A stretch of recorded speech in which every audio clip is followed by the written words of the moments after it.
Saisie d'armes prohibées au large de Gaspé. La GRC arrête un Américain chargé à bloc sur un voilier. Il comparaîtra demain à Percé. On peut se poser la question, quelle était son intention? Un paramédic accusé de voies de fait sur son ex-conjointe travaille toujours comme ambulancier. Des préoccupations qu'ils ont quant à la population aussi au travail de paramédic. Y aura-t-il une grève des enseignants à la rentrée? J'espère qu'il y aura d'autres moyens, j'espère que le gouvernement va entendre qu'on peut arriver à d'autres solutions avant d'en arriver là. Et le duo Alex et Caro en lice pour un prix au Gala Country pour leur album Le Sablier. Votre TVA Nouvelle commence maintenant.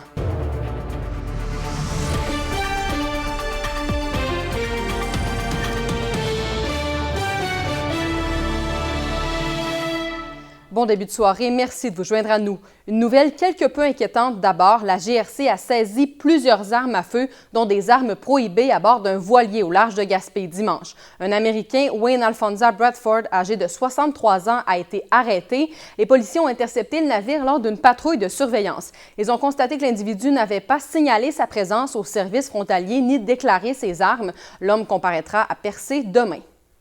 Quand on regarde les armes qui ont été saisies, on parle d'un pistolet semi-automatique de calibre 9 mm chargé, avec 2 autres chargeurs chargés eux autres aussi, un fusil d'assaut AM-15 qui est une arme prohibée, ainsi que 9 chargeurs pour ce fusil-là. Ce sont tous des items prohibés.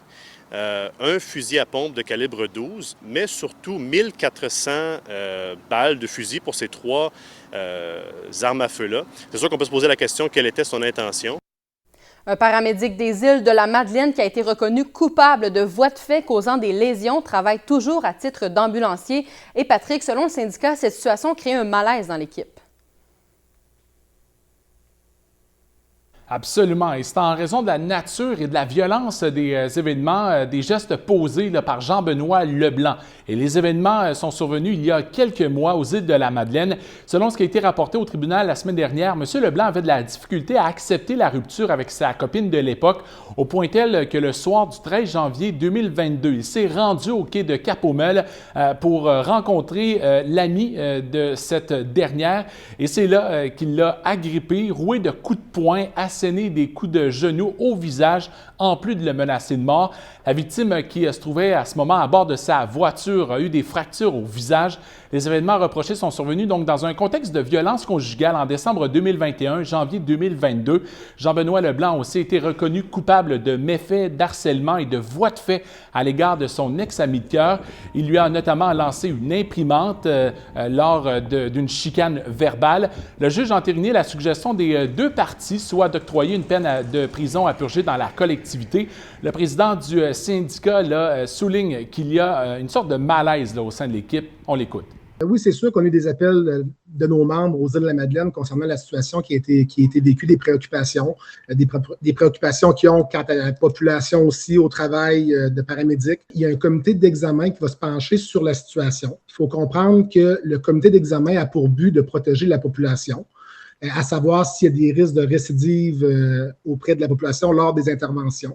Pour sa part, le propriétaire d'ambulance Leblanc, qui est par le fait même le père de l'accusé, nous a confirmé qu'il n'avait pas l'intention de relever son fils de ses fonctions. Il dit que c'est une affaire d'ordre personnel et selon lui, il n'y a aucun malaise dans la communauté ni au sein de l'équipe. Le CIS n'a toujours pas donné suite à nos nombreuses demandes d'entrevue. Merci, Patrick. Au revoir. Alors que les élèves de la région se préparent fébrilement pour le début des classes, un nuage plane au-dessus de la rentrée. Les grands syndicats de l'enseignement évoquent la possibilité d'une grève, comme nous le dit Louis-Philippe Morin. La Centrale des syndicats du Québec veut faire monter d'un cran la pression dans leurs négociations avec le ministère de l'Enseignement.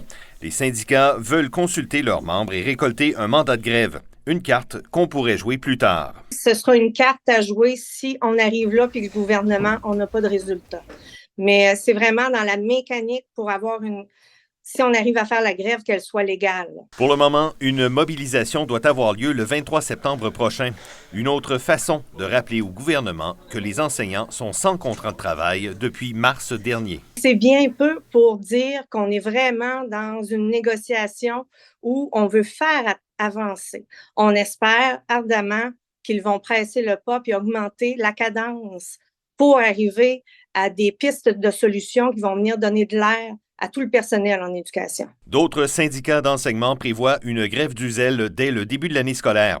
On parle d'annulation de fêtes liées à la rentrée, refuser des sorties scolaires ou annuler des activités. Une solution qui est loin de plaire à tous. J'espère qu'il y aura d'autres moyens, puis j'espère que le gouvernement va entendre qu'on peut arriver à d'autres solutions avant d'en arriver là, parce que sinon, c'est tous les citoyens, c'est les enfants, c'est tout le monde qui va payer pour. Je la vois pas sinon la solution. Pour d'autres, il faut faire front commun avec les enseignants. Je crois qu'ils ont raison de le faire parce qu'ils ont besoin de support de nous tous, là. Ils sont importants pour nous puis pour ces petites cocottes-là. Cette négociation est capitale pour bien des professeurs et le personnel de soutien. Il faut que le gouvernement entende, il faut que le gouvernement soit à l'écoute de celles et ceux qui connaissent le terrain. Puis ça, c'est nos enseignants, c'est notre personnel de soutien qui sont directement dans les classes, dans les écoles. Les prochaines semaines seront cruciales dans cette négociation. D'un côté, le gouvernement voudra en demander davantage au personnel scolaire, entre autres en raison de la pénurie d'enseignants. De l'autre, les syndicats voudront de meilleures conditions pour assurer le futur de la profession. Dans le milieu de tout ça, les parents et les élèves doivent souhaiter un dénouement favorable à tous. Louis-Philippe Morin, CHAU-TVA, Carleton-sur-Mer. Rentrée scolaire toujours devant le déficit en personnel dans les écoles de la région, Alloprof propose des outils pour aider les enseignants à soutenir leurs élèves dans leur apprentissage. L'organisation met à leur disposition une section de leur site web qui est pensée spécifiquement pour répondre à leurs besoins. Cette initiative vise à aider les enseignants à économiser du temps afin de simplifier la préparation de leurs cours. Chaque année, Alloprof répond à plus de 6 millions de demandes d'aide de professeurs et d'étudiants du primaire et du secondaire. Notre contribution, c'est, on espère que justement les enseignants puissent profiter de l'opportunité qu'on leur offre, prendre le petit coup de pouce qu'on leur donne, profiter des outils qu'on a, puis on a notre section Alloprof enseignants, ils pourront s'en servir pour bien comprendre c'est quoi les outils qu'on a qui peuvent aider leurs élèves à eux compte tenu de la matière qu'ils enseignent. Tracadie veut réglementer ses parcs à ferraille à la suite de nombreuses plaintes des citoyens. La Ville prévoit se prévaloir de normes pour limiter les impacts environnementaux et la pollution visuelle. Les ferrailleurs veulent se faire entendre. Félix Côté. La ville de Tracadie a plusieurs parcs à ferraille sur son territoire. La municipalité a déposé un projet de règlement pour mieux les encadrer. Il veut ainsi prévenir le déversement de produits chimiques, cacher la ferraille et limiter le nombre de véhicules permis. Comme municipalité, on doit s'assurer d'offrir à notre prochaine génération un environnement qui est sécuritaire, un environnement qui est sain. Puis, étant donné qu'il n'y a pas de réglementation sur notre territoire à cet effet-là, on veut s'assurer d'avoir quelque chose qui est conforme, qui est sécuritaire pour notre population. Parmi les parcs à ferraille établis dans la municipalité, très peu possèdent de permis pour exercer la profession. Mathieu Mallet est un des rares ferrailleurs de Tracadie à être réglementaire. Il se dit en faveur de la protection de l'environnement. Je pense que la dalle de béton, ça vaut la peine. C'est quoi qui est bon parce que quand tu viens accrocher dessus, tout ça, si tu as des pièces, n'importe quoi qui tombe ou tu peux le cleaner, c'est pas tout qui va dans la tête. En revanche, pour les commerçants qui vendent le fer, l'aspect visuel a aussi un côté marketing. C'est pourquoi ils trouvent que la réglementation est discutable. Comme chez nous, si tu passes par chez nous puis tu vois, il y a des chars, c'est sûr tu vas avoir une pièce, tu vas savoir où y aller parce que tu vas savoir qu'il y a des pièces là. Mais s'il n'y a rien, il y a rien qu'une clôture puis tu passes dans le chemin, c'est comme le magasin qui n'a pas de vitre. Le ferrailleur croit également que le nombre de véhicules par parc à ferraille sera difficile à faire respecter. Selon lui, avant d'être effectif, les ferrailleurs devront avoir des délais. Il croit également que la Ville devrait plutôt sévir à l'égard des ferrailleurs qui agissent sans permis légalement obtenu. Ça fait nous autres, on est là, ça nous donne vraiment un grand coup parce qu'on paye déjà les taxes, tout ça. Puis on a notre rigon déjà à acheter, on sait comment le vendre, on sait comment que ça run. Et les autres qui embarquent là-dedans, ça n'a aucune idée de ça. Qu'est-ce qui va se passer avec nous autres? C'est de quoi pour nous faire former, tu sais, là. Chose certaine, la municipalité a l'intention de tendre l'oreille aux ferrailleurs pour qu'ils puissent faire valoir leur point de vue lors d'une consultation. Félix Côté, CHAU-TVA, à Tracadie. Ici Yannick Boudreau. Le gouvernement lance un nouveau programme pour sécuriser les zones scolaires, une nouvelle qui est bien perçue dans la région. Plus de détails après la pause.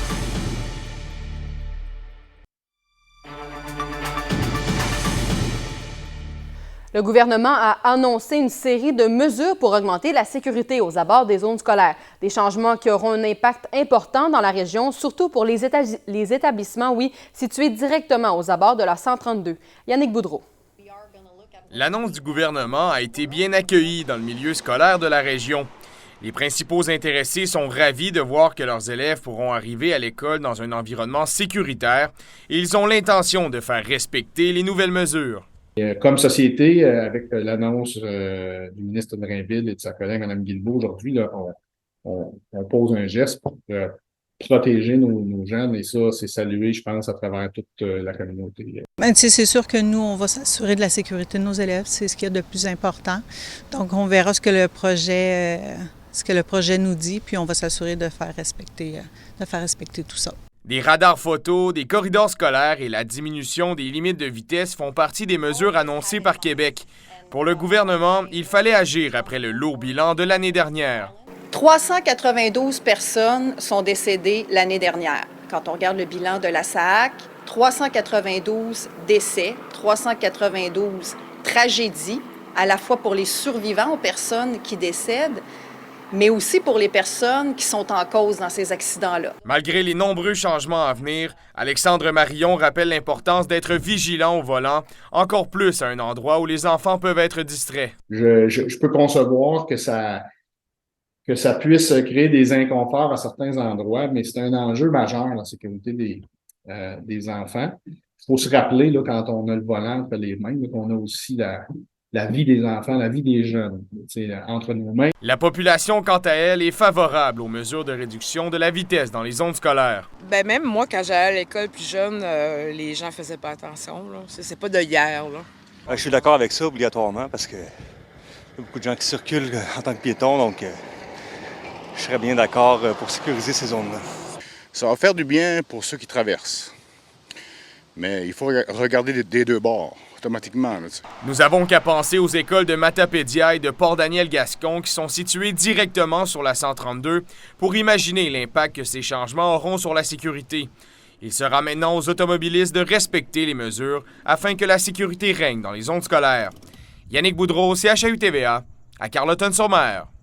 Le gouvernement néo-brunswickois investit 7,6 millions de dollars pour aider un plus grand nombre d'étudiants à poursuivre des études postsecondaires. Fredericton affirme que les fonds serviront à bonifier les montants maximaux disponibles pour les étudiants admissibles aux prêts et bourses. L'an dernier, plus de 13 000 étudiants ont obtenu un prêt du ministère de l'Enseignement et plus de 4 000 ont reçu une bourse. Ce financement provincial est disponible pour les étudiants à temps plein en fonction de divers facteurs, notamment la taille de la famille et le revenu familial.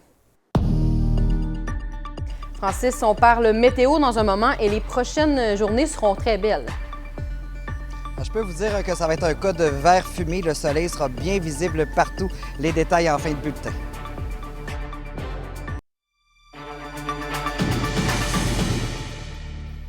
On a des nouvelles d'Annabelle Gay, cette jeune aventurière qui avait été secourue en mer alors qu'elle tentait d'effectuer en solo la traversée entre Forillon et les îles de la Madeleine. La jeune femme tentera de terminer son périple de 3000 km demain matin aux aurores alors qu'elle sera escortée par un capitaine Madelino au large des îles. Elle naviguera ensuite seule durant 7 à 8 heures. Son arrivée au quai de l'Étang du Nord est prévue pour 17 heures. La météo s'annonce clémente jeudi malgré des vents un peu plus forts que prévu initialement.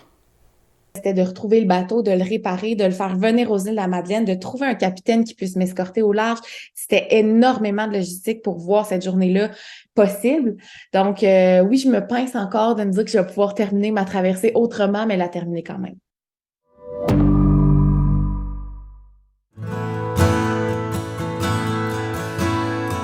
Marie-Fandé.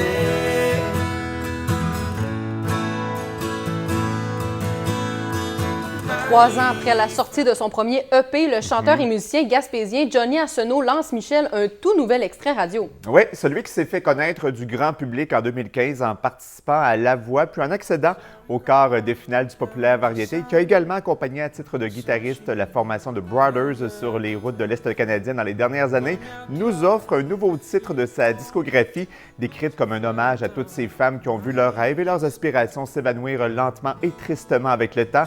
Marie-Fandé confirme ainsi le talent de parolier et de chanteur de l'auteur-compositeur-interprète originaire de la Baie des Chaleurs. Non seulement ce morceau nous permet d'apprécier son très grand registre vocal, mais aussi sa grande sensibilité. D'ailleurs, d'autres compositions originales sont appelées à être dévoilées au cours des mois à venir, puisqu'il planche actuellement à l'enregistrement d'un premier album complet auquel collaborent d'ailleurs plusieurs grands noms de l'industrie. Un disque sur lequel il sera aussi touchant que décoiffant, paraît-il, alors qu'il souhaite créer un très bel équilibre entre ballades et chansons un peu plus rock. Oui, un album dont on va surveiller la sortie. Oui. Et maintenant, toujours sur la scène musicale gaspésienne, le duo Alex et Caro fait partie des artistes en nomination au prochain Gala Country. Une excellente nouvelle pour le couple d'auteurs, compositeurs et interprètes de Bonaventure, alors que son plus récent micro-sillon, Le Sablier, paru l'an dernier et réalisé par Stéphane Desraspes, est en lice dans la catégorie Album Country contemporain, une reconnaissance grandement appréciée par les deux créateurs et complices, puisque cet événement, qui en sera sa 10e édition, a pour but de récompenser le meilleur de la musique country francophone à l'échelle canadienne, déjà récipiendaire du prix Groupe de l'année à 2 reprises, soit en 2017 et l'année suivante en 2018. C'est le jeudi 26 octobre prochain au Club Soda à Montréal qu'Alexandre Henry et Caroline Poirier, qui ont participé à différents festivals et rendez-vous musicaux cet été, eh bien, sauront s'ils repartent ou non avec la très convoitée statuette. Merci beaucoup, Michel. Au plaisir, Mégane. Au revoir. La météo vous est présentée par Tourisme Bas-Saint-Laurent, qui vous invite à prendre le temps de redécouvrir la région. Francis, oui, il fait chaud et beau présentement et ce sera le cas demain. Et on s'en plaindra pas, hein, Mégane. Ça arrive un peu tard dans l'été, une belle séquence d'ensoleillement comme ça, mais ça va nous aider à faire oublier un peu le temps pluvieux qu'on a eu dans les dernières semaines, depuis le début de la saison estivale, là, du moins. On est toujours protégé par un anticyclone et il travaille très fort pour nous. Hein. 48 heures encore là, de beau temps là, devant nous. Alors, ça s'annonce très beau, très belle aussi la soirée. Là. Petit couloir de précipitations dispersées, là, c'est de 30 à 40 là, seulement de possibilités d'averse. Donc, rien là, pour empêcher de profiter de l'extérieur. Il y a sur les secteurs de Gaspé, il y a une petite cellule orageuse, mais là encore, là, c'est faible comme possibilité. Les quelques nuages devraient se dégager partout là, d'ici vers la fin de la soirée, vers minuit. Au thermomètre, ça diffère beaucoup. C'est un peu plus frais, mais quand même près des valeurs là, sur les secteurs de la Gaspésie, plus élevés sur les maritimes, avec des mercures entre 4 degrés sur Murdochville et jusqu'à 15 degrés sur l'archipel. Bien, demain, on y prend goût, comme je le disais, ça brillera là, sous un beau ciel bleu avec des conditions ensoleillées sur Gaspé, la baie des Chaleurs et aux îles de la Madeleine. Ça va être généralement ensoleillé aussi sur la péninsule acadienne. Bon, ce ne sont pas des chaleurs accablantes là, comme on a eu au début d'été, mais quand même, on aura des mercures confort avec des mercures qui vont se situer entre 18 et 23 degrés. C'est un cas de crème solaire aussi avec l'indice UV qui sera élevé partout et aussi un cas de petit vino peut-être en soirée, car au long terme, on pourrait avoir des journées un peu plus maussades là, pour terminer la semaine. Alors, au long terme, sur la baie des Chaleurs, vendredi sera sous la grisaille et ça se confirme en pluie samedi. Les rayons reviennent là, juste à temps dimanche et un système pourrait générer des averses en début de semaine. Sur Gaspé, on fait face à 4 jours de temps gris, maussade. La dépression sera active samedi. Il y a de bonnes possibilités de précipitations jusqu'à lundi. Donc, on savoure les rayons mardi avec 23 beaux degrés. Et sur la péninsule acadienne, le soleil va jouer au yo-yo là, avec les systèmes dépressionnaires. Il faudra donc avoir à portée de main le parapluie là, au cas où. Les heures de soleil sont vendredi, dimanche et mardi. Alors qu'aux îles de la Madeleine, de samedi à lundi, il y a de bonnes possibilités de précipitations. On profite donc des journées de vendredi et de mardi qui seront les journées les plus chaudes avec des 20 là, et 21 degrés. Alors profitons là, de demain là, parce que ça va être une très belle journée là, qui est en perspective pour nous tous. Super. Merci beaucoup, Francis. Bonne soirée. Voilà, c'est complet pour nous. On se retrouve demain midi pour plus d'informations. Passez une très belle soirée.